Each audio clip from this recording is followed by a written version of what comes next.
Welcome back, everybody, for another deep dive. This time we're really going deep. Going into the story of Hugh Dion Morse. Hughes Dion You Morse. might not know the name, but I think his case is one of those that kind of gives you a really interesting look Hmm. at crime in the 1950s and 60s in America. Right. We've got, Long, yeah. a long and winding road here. We got court records. We got FBI files. Oh, we got, yeah, newspaper clippings, all sorts of stuff, All sorts of stuff. giving us a window into this guy's life. And it's a pretty dark one, frankly. It is. It is. And I think what's so interesting, too, is thinking about how his life, his chaotic life, mirrors a lot of the anxieties that were bubbling under the surface Right. of post-World War II America. Yeah, that post-war optimism, but also Yeah, but also this kind of like underlying fear. Yeah, like what's next? Right, right. And we're going to literally be chasing his trail Literally. across the country, across state lines, and seeing how the limitations of the time, especially with law enforcement and even psychology, Oh, yeah. played a role in his story. So Morse was born in 1930. That puts him right smack in the middle of the Great Depression, Wow. which, I'm not saying that everyone who's born during the Depression turns into a criminal Right. or has a tough childhood or whatever, but you have him imagine that that kind of scarcity, instability Right. would shape someone's worldview, as they're growing up. Oh, absolutely. I mean, imagine like the rules, the systems around you seem to be failing. Yeah. Resources are scarce. There's this kind of breeding of maybe desperation or disregard Right. for societal norms. Yeah, yeah. And I mean, we see that disregard. In his military service, he's constantly AWOL. Air Force, Marines. He just couldn't seem to fit into any kind of structure. It's like he was pushing against authority constantly. Always pushing the boundaries. Yeah. Always seeing what he could get away with. Yeah, and that pattern intensifies as his crimes escalate. I mean, we're talking 1951. He's in Wilmington, North Carolina, Wilmington. facing charges for indecent exposure, assault, things that seem almost petty compared to what comes later. Right. But were these offenses, these early offenses, were those a sign of something darker to come? That's the question, right? I mean, that haunts a lot of serial killer cases. Yeah. I mean, were there missed signals, opportunities for intervention? Right. It's easy to look back now and be like, oh, we see the pattern. Yeah. But at the time, these offenses might have seemed isolated Right. or minor Yeah. compared to what was happening, elsewhere in society. Right. And then he moves to Los Angeles, and the offenses take a more serious turn. We're talking burglaries, breaking and entering. This is where he really lands in the system.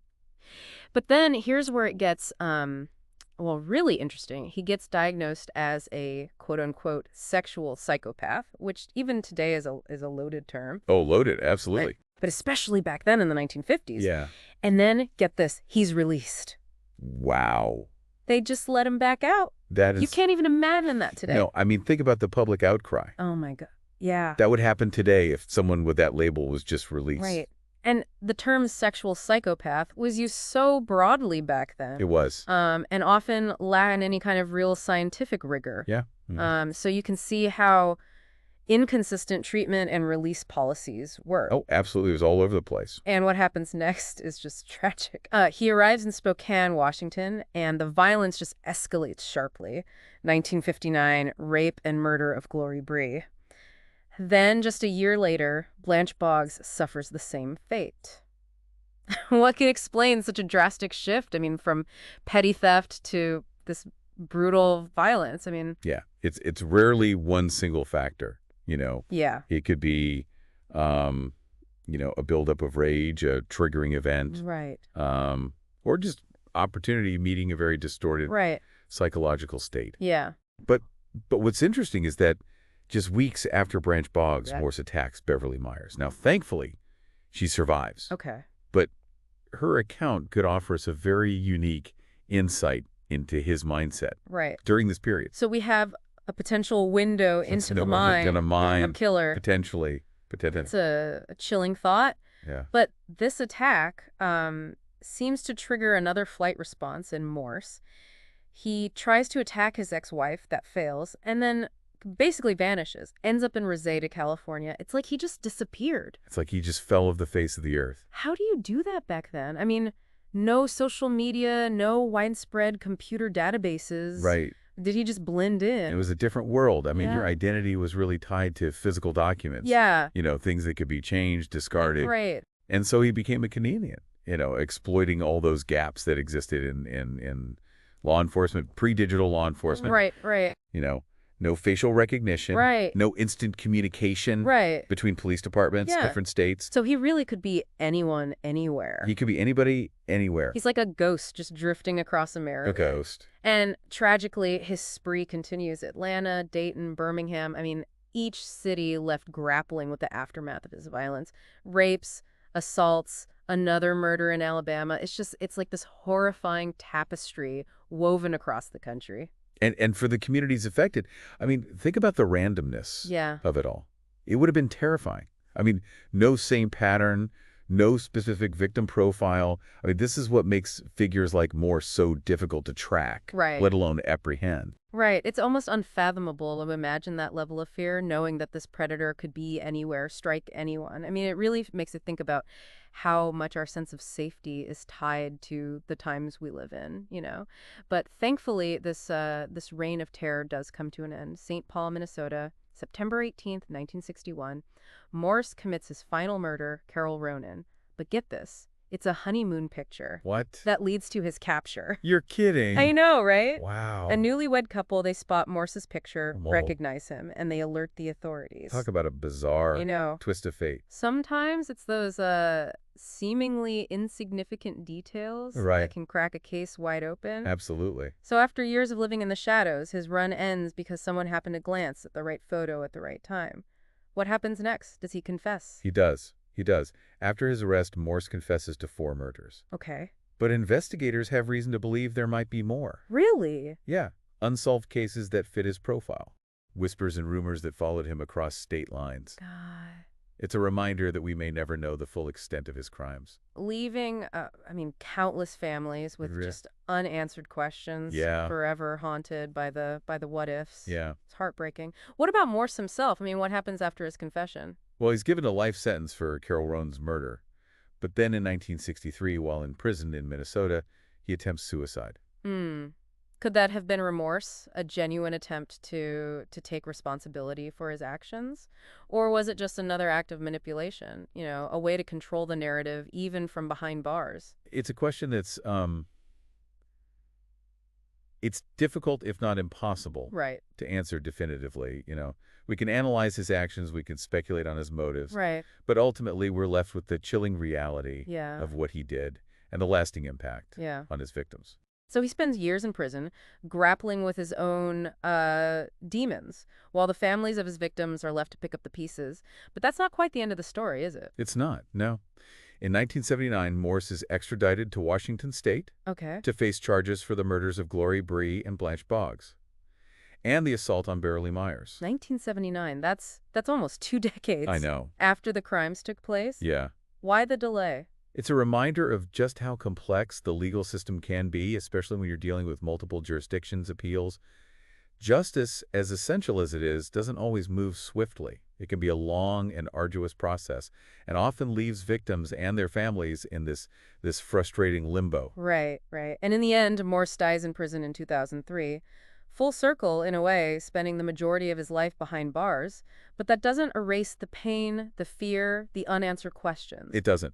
And while Morse's story ends there, the ripples of his crimes continue to spread outward. I mean, there are other cases, unsolved mysteries, that some believe are connected to him, like the case of Cindy Rogers, a 9-year-old girl Oh, yeah. murdered in Spokane in 1959. I remember reading about that. Morse was initially a suspect He was. in that case as well, right? He was. And the timing fit his pattern. Right. However, DNA evidence later cleared him.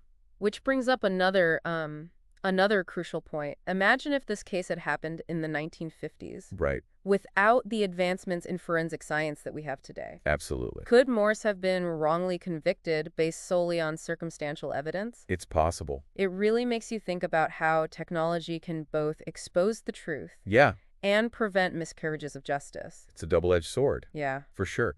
But the Cindy Rogers case highlights the incredible strides Yeah, that we've made in forensic science. right. I mean, DNA evidence has become this powerful tool for solving cold cases, Absolutely. exonerating the wrongly accused, and ultimately bringing us closer to Right. the truth. Speaking of unsolved mysteries, there's another case that continues to haunt the Pacific Northwest, the disappearance of Anne Marie Burr. Emery Burr Yeah, vanished from her Tacoma home in 1961. Now, Morse was never charged right. in connection with this case, Okay, but the timing does align with his movements. right. And given his history, it's not surprising that people would draw a connection. Right, so even though Morse is gone, his shadow still lingers It lingers. over these unsolved cases. It does. It makes you wonder, what really went on and if we'll ever have definitive answers. Yeah. Yeah, it really is. It's a sobering thought, right? That even with all the advancements we have, some mysteries might just never be fully solved.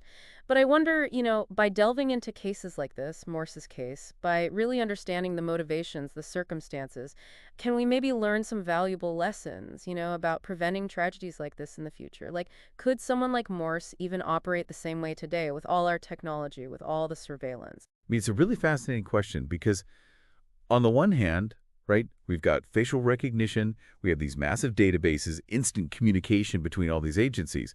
So it's definitely harder to just disappear now, right? You can't slip through the cracks like you did back then. But on the other hand, we also live in a society that's totally saturated with information, which ironically I think makes it easier to blend in, to create these false identities online. So, in a way, it's like technology has both hindered and empowered Total. individuals like Morse. Yeah, it's this constant cat and mouse game Yeah, between, law enforcement right. and those who want to exploit the system. Right. But I want to go back to Morse himself for a second. We've talked about his crimes, his movements, the time period he lived in. But what about, like, the man behind the monster? You know what I mean? What drove him to do these horrific things? I mean, that's the million-dollar question, right? It is. Was it nature? Was it nurture? Some kind of toxic combination? Right. I mean, you think about his childhood during the Depression, his, like, total inability to conform to any societal rules, that escalating pattern of violence, it definitely points to someone who was deeply troubled. Yeah. But at the same time, understanding the why behind it, it doesn't excuse the action. Of course not. No. It helps us, I think, kind of grapple with how complex human behavior can be, the darkness that can live, inside seemingly ordinary people. That is a disturbing thought, but I think it's an important one to confront. It is. Because for every Hugh Morse that's caught and brought to justice, you have to think there are countless others out there, Their stories are still unfolding. So what can we, I guess, as individuals, as a society, do to maybe recognize the warning signs earlier to try and prevent these cycles of violence from happening? I think awareness is key, like understanding the risk factors, the kind of like psychological profiles, even the larger societal conditions that can contribute to this kind of behavior. I think we need like more open dialogues, better mental health resources, and a criminal justice system that's really focused on both punishment and rehabilitation. So it's not just about, catching the monsters. Right. It's about preventing them from being created in the first place. Exactly. Which, I mean, that's a huge, multifaceted challenge. It is. But one that, we can't afford to ignore, right? Absolutely not. It's too important. Well, I think we've covered a lot of ground today. We've gone through the life and crimes of Hugh Morse, a man whose story really, I think, illuminates these dark undercurrents of mid-century America. We've seen how the limitations in law enforcement and forensic science back then really allowed him to operate for so long. And we've talked about how advancements in those fields have really changed the game entirely. But most importantly, I think this has forced us to confront some, pretty uncomfortable questions about human nature, about the roots of violence, and our collective responsibility to create a safer world. We've only just scratched the surface, really, of this vast and complex topic. But hopefully, this deep dive has given you a better understanding of Hugh Morse, his crimes, and the era that shaped him. As always, stay curious, stay informed, and keep asking the tough questions. Absolutely. Season 2 and 3 people.